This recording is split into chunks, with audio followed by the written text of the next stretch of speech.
So a lot of people are asking this question, whether you should skip Fairy Wings King or if you should summon for him or if you should save for the one. But I'm gonna be honest with you guys, I really don't have an answer to that question. I really don't. It's really just personal preference. I'm assuming Fairy Wings King will probably come out a little bit after New Year's or maybe for New Year's. I don't know. I also don't know what they're going to do for Christmas, so maybe he'll come out for Christmas. I really don't know, but a lot of people are speculating the one might be Global's first year anniversary unit, and you know, that could be the case. But yeah, I just don't know because I didn't think Goddess Elizabeth was going to come out when she did, and guess what? She's here. So yeah, I don't really know when Fairy Wings King is going to come out. But yeah, if he does come out for New Year's, maybe it would be better to skip his banner, right? Let me explain why. So Fairy Wings King is a Fester unit, obviously, right? And he's very, very good. He is very, very good. I just think he's very limited as well, right? And I'll get into that why I think he's limited, but I think he is a very limited unit. And because of that, I don't know if you guys should summon on him, because if he comes out in January, right, that means the anniversary will be sometime in March. Maybe, I'm assuming at the beginning of March, right? It'll start at the beginning of March. Then the one will come out. So let's be smart about this. January, he comes out. He's there for a whole month, and then you have another festival unit.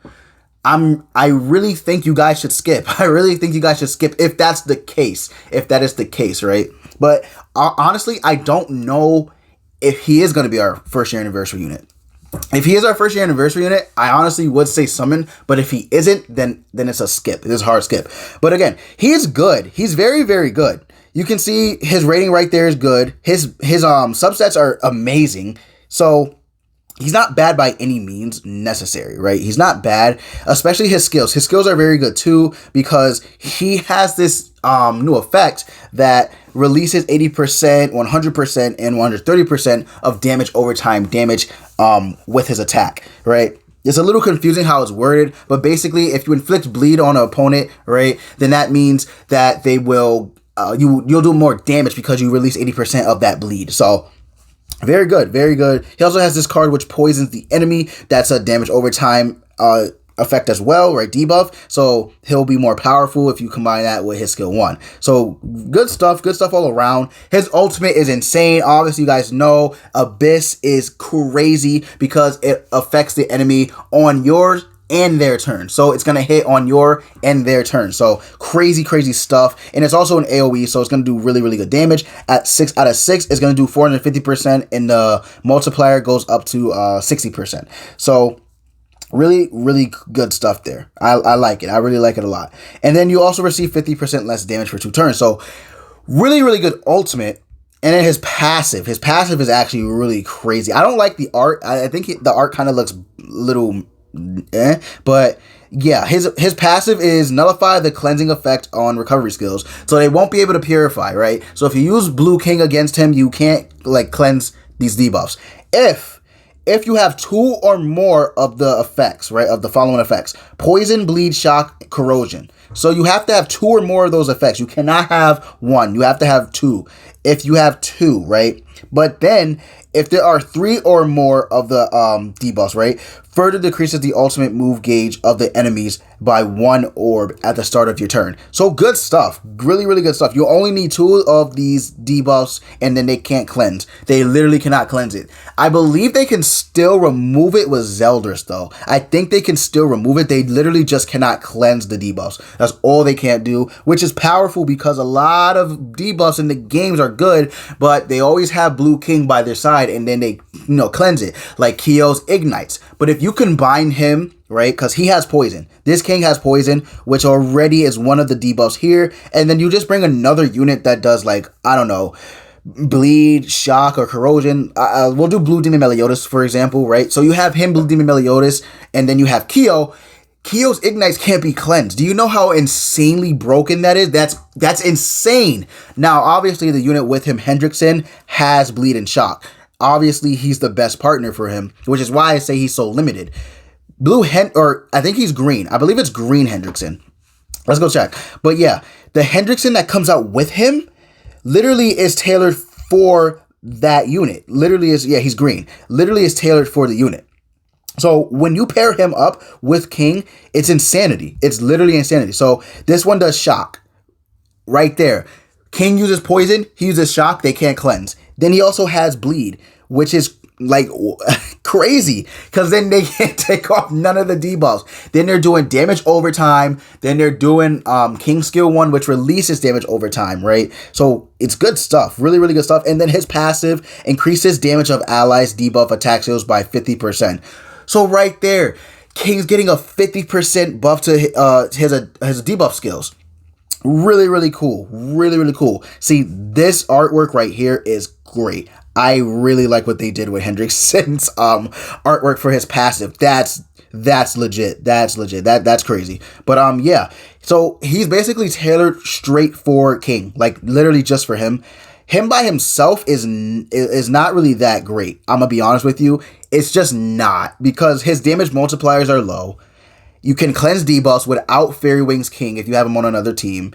His ultimate's good. He has weak point damage, which is really, really good. But again, not going to be useful if they take off the debuffs, right? So really, really good stuff. He also increases his own debuff skills, I believe, by 50% as well. So keep that in mind. Really, really good combination. Him and King. Really, like one of the strongest combinations in the game. One of the strongest combinations in the game. But that again, if you don't have this Hendrickson with blue Fairy Wings King, it's gonna be real hard to find a team. Let's just go to list, not that. Let's just go to the list of uniques, right? Let's go ahead and go to the list of uniques. So, wait, what? What am I doing? Skill filter. Well, let's go to skill filter. So we need to find someone who has an AoE shock. So we'll go here. Let's do shock, for example, without Green Hendrickson. Wow, it's only Gil Thunder.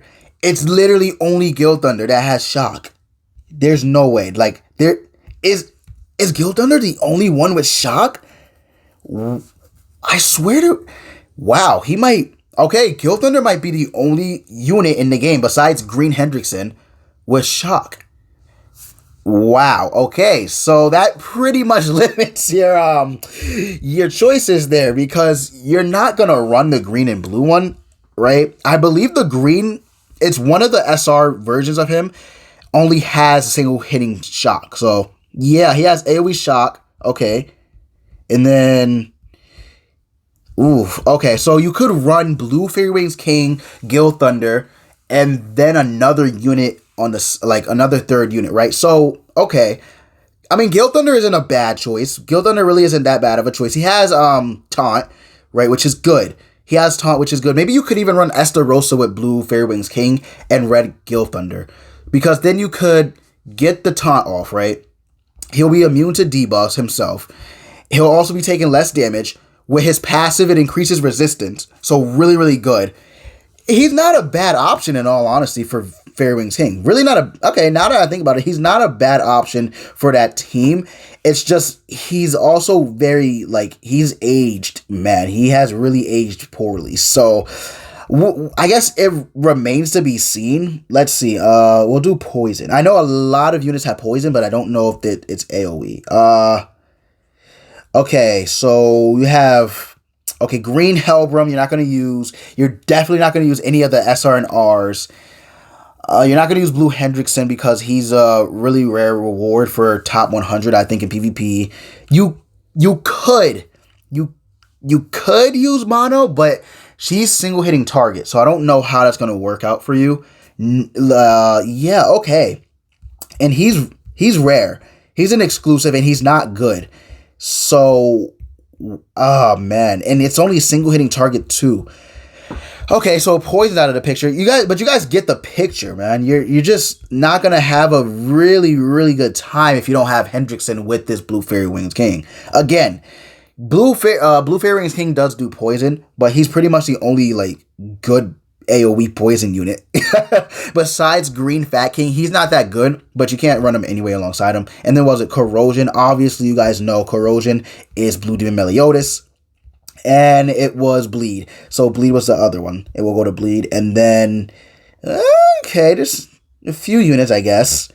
But again, yeah, your best bet is probably just to run him and Hendrickson. But yeah, if you guys want my final thoughts, it's if he releases New Year's, just skip him because we know what's coming up. The one, possibly for the 1 year anniversary for Global. Not gonna confirm it, but there's a good chance it could be. There's a good chance. Honestly, I would just say skip him if that's the case. If he is our 1st year anniversary unit, maybe you want to summon for him because it's the 1st year anniversary, so it's gonna be really, really good anyway. So I would go ahead and just summon for him. But again, if he's New Year's, wouldn't recommend it. Just wouldn't recommend summon on his banner. His banner is gonna be good, but I don't think you guys should summon. It's a skip. It's gonna be a skip. Again, he's a really phenomenal unit. It's just unfortunately the one's better. That's it. That's it. The one's better. There's nothing else to say about that. The one's better. And if you want my if you want my personal opinion, I think he might actually be like in terms of festival units, the worst festival unit there. I think number 1 is the one, obviously, like the one. Number 2 is Lost Vein. Number 3 is Goddess Elizabeth, and then number 4 I'd have to say is Blue Fairy Wings King. Right? I mean, let me know in the comments if you guys agree with me. Do you guys think he is number 4? Or do you guys think he's like better than Lost Vein, Goddess Elizabeth? I don't think he's better than the one regardless. So yeah, let me guys know what you guys think in the comments below. But with that said, I'm gonna go ahead and end the video. I'm gonna wrap it up. If you guys enjoyed, consider leaving a like, comment, and subscribe for more Grand Cross content. Also, be sure to join our Discord if you're new. We would love to have you. But with that said, I will see you guys next time.